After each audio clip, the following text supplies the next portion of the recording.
1 minute.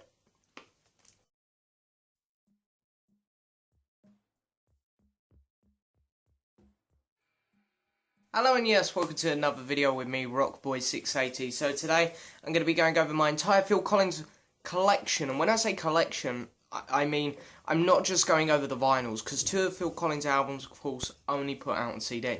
So I'm happening to settle with a CD copy of 2 of his albums.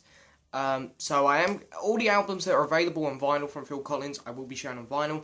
The ones which are only available on CD, of course, I'm only showing the CD on them. Before we get started, I've got 2 quick announcements to make. Number 1 being I've just reached 700 subscribers, so big thank you to everyone who's subscribed to this channel and been supporting. I will be doing a Q&A. I know Q&A seems like everyone's doing it now, but I thought, I don't want to do another contest because I like the contests to be special, so I only like to do them every 500 subs or so, and I don't think people enjoy threads too much, so I thought, we'll just do another Q&A. It's just a little bit of fun. And then, of course, next announcement is my computer actually broke, which I upload all my videos on. So I'm actually using my old crappy computer, which means it doesn't have much memory on it. It's a really, really kind of old computer now. It's ancient stuff. So I am happening to settle by making short videos. So unfortunately, I won't be able to go on too long here in this video. So we're going to have to make it a bit quick. So anyway, got 3 7-inch singles to show from Phil Collins. Haven't got any 12-inch singles from Phil Collins yet. I always leave singles till last because they don't interest me as much, especially 7 inches. I'm not a big fan of 7 inches, but anyway, I got 3 from Phil anyway. All come from my loft attic. So I got Phil Collins and Phil Bailey, Easy Lover, and the B-side is Woman, but that's just Phil Bailey, so I don't really care about that one. And I got One More Night. And this is great song. Ooh. And I think this is from the album No Jacket. Pretty sure it is. And then here we've got the Can't Hurry Love. So I think everyone knows this song. Of course it is actually a cover. It's not actually a Phil Collins song. I forget what year the original came out or who even done it. I'm not even sure what year that one came out, the original. But anyway, this is from 1982. So then we're going to get started going in chronological order. So the first one up is going to be Face Value, the debut album from Phil Collins solo. So, after Peter Gabriel started to get some success, I think Phil Collins kind of tweaked, I think I might try and do some solo work here. Because I believe Phil Collins helped Peter Gabriel on, I forget what solo album it was of Pete Gabriel's, but Phil Collins come on and done drums for one of Pete Gabriel albums. He was kind of inspired after them sessions to go and make his own solo career. So he comes out with Face Value, which was smash hit, amazing album. I would love to go through the track listing, but I can't even read that. Whoever designed this album cover, awful job.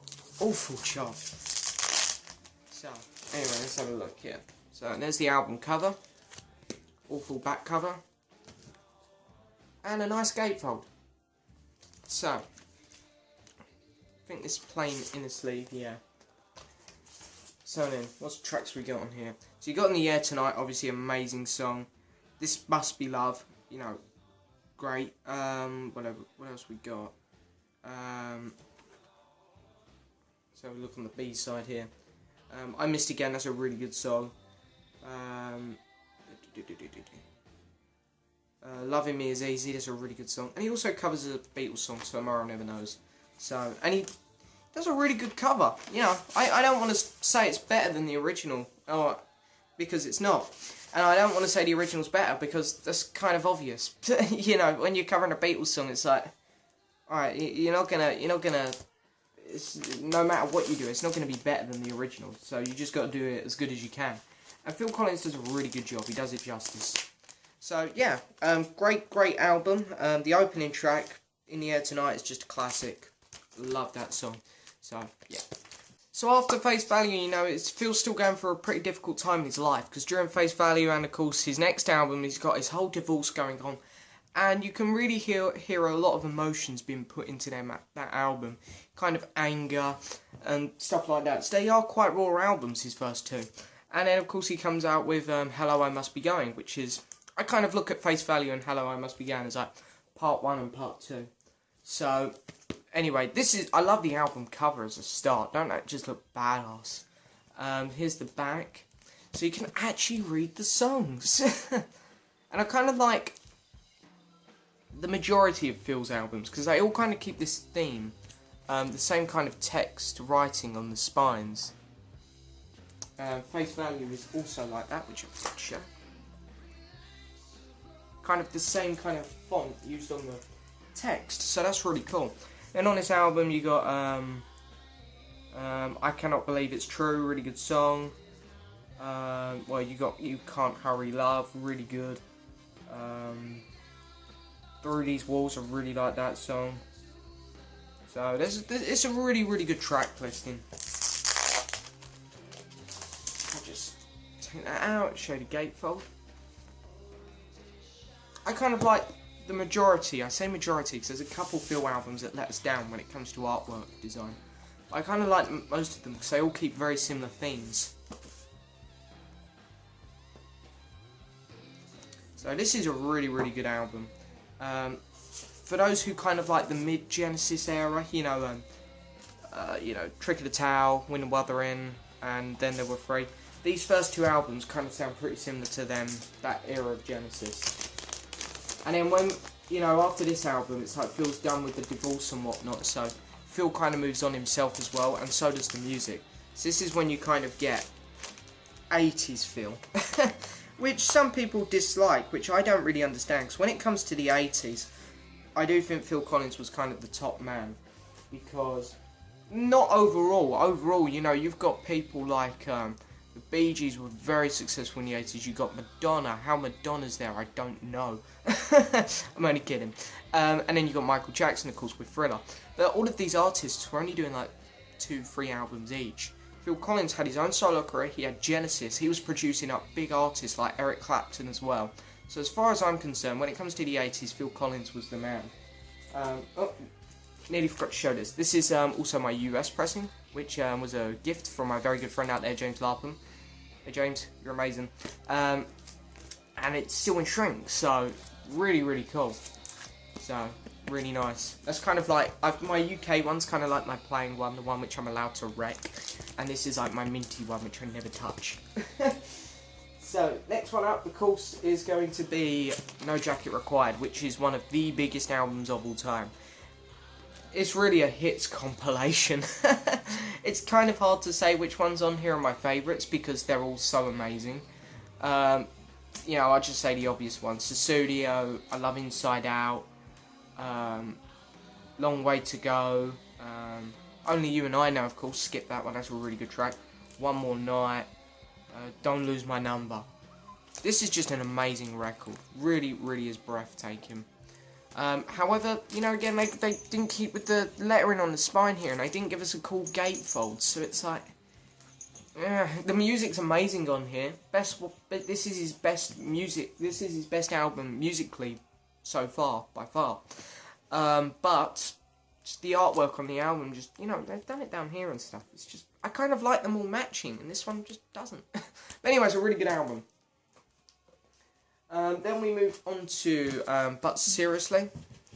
So this is just an amazing record. I really love this one, really overlooked. And again, see, look, this one here isn't a gatefold either. You trying to wreck the video? My dog's trying to wreck the video. You're not a Paul Collins fan, are you? No? She's Peter Gabriel. But they do actually keep the writing on the spine there. So, this is just a great album as well. I kind of think this is better than No Jacket Required in some ways. I mean, they're very similar albums, if you ask me. And then, of course, we have the live album, Serious Hits Live. Really, really good. Just really good. I kind of like it, because on stage you had this carousel thing with him. So, and watching Phil Collins perform, he makes it look also effortless. And he sounds just like his studio songs do. So it's like, you can't go wrong with Phil Collins live. And then they both have picture sleeves.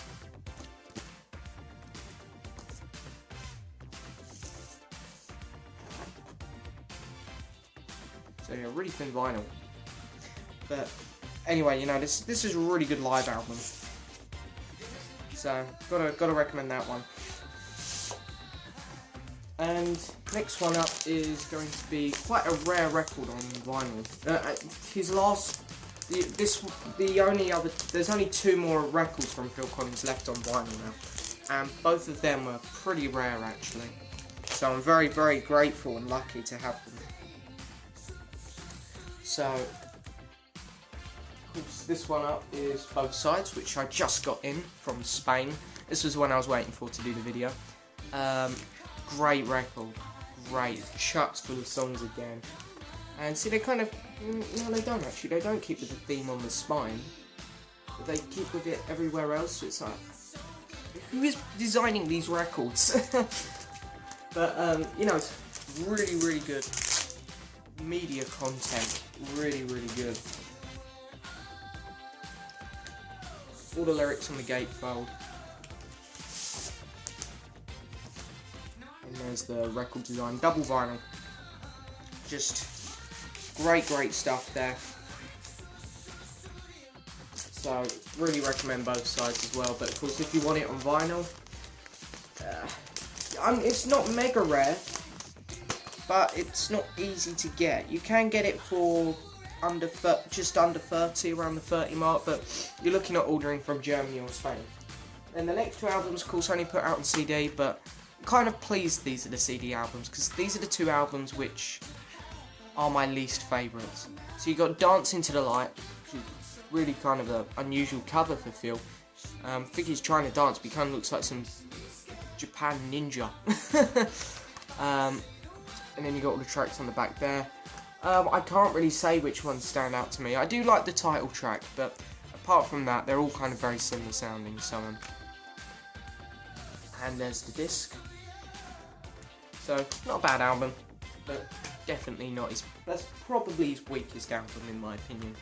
And then you got Testify, which is a really good album actually. Enjoyed this one a lot. If they're gonna put either one of these 2 albums out on vinyl, this is the one to do. I have a feeling these albums will get put onto vinyl, but it will probably unfortunately be when Phil is no longer with us. You know, they'll probably start reissuing them, because they're pretty much done with all the Genesis stuff now, so it's like, how else can we make money off these guys? Last one up, this album here was, I remember looking at this about 5-6 months ago on Amazon, like £16. Ever since then it has just rocketed up in price. Amazon dropped it, you're lucky to find this under £30. I was very lucky, found one in France for £15, brand new sealed. And it's Phil's last album, Going Back. And wow, this is an amazing record. It is amazing. Probably the best album from 2010, I think that's when it came out, yeah. You know, my favourite album from 2010 probably. Look at all the tracks, I mean it's amazing. I love the opening track, Girl, and then Some of You Lovin'. You know, it's Going Back of course, and Going to a Go Go. I know some people don't like it because it's all covers really, but it is an amazing record, really is. Because, you know, Phil was kind of saying at the time, you know, it's my last record, you know, he's retiring. Well, I don't think he was when this came out, but since then he said he's retired. So he really did go out with a bang. And then you got like all the singles on there. So you can get a box set of this album, just all on 7-inch, which is kind of neat, but the album's gonna be worth more. So, and you don't have to keep flipping with the album, so it's like, I'd rather get the album, and that's the record label. So this, overall, Phil Collins' career is amazing. It really is. As far as I'm concerned, Face Value and Hello I Must Be Going are just great kind of raw albums. No Jacket Required, but Seriously, and Both Sides are just great kind of 80s sounding. Well, Both Sides a little bit 90s sounding, really. And then Testify and Dancing to the Light, pretty good albums still. And then Going Back Home is amazing. This could be my favourite Phil Collins album, if I'm being honest. And I know some people out there are going to be like, how can you say that it's all covers? I'm sorry. But anyway, you know, there's my Phil Collins vinyl collection. As I say, it's all pretty gettable apart from going back and this one here, both sides. So I mean, it's you know, I mean, it's gettable. His stuff is gettable, and I recommend it a lot because Phil Collins' solo career is great. I love him. I think he's a fantastic musician. He is the front man when it comes to the 80s, in my opinion. One of the greatest performers on the planet, one of the greatest vocalists on the planet, and just a great songwriter as well, and a great producer. Phil Collins really is just all-out guy. And if you want to hear Phil Collins' best work, I'd say go to either Face Value or No Jacket, because they're probably the most popular. You get a sound of his early career, and then you get a bit of his kind of 80s career, which he's more known for. But anyway, that's it for this video. Hope you enjoyed it. Please like the video, please subscribe, and please leave a message. Thank you very much for watching. Bye.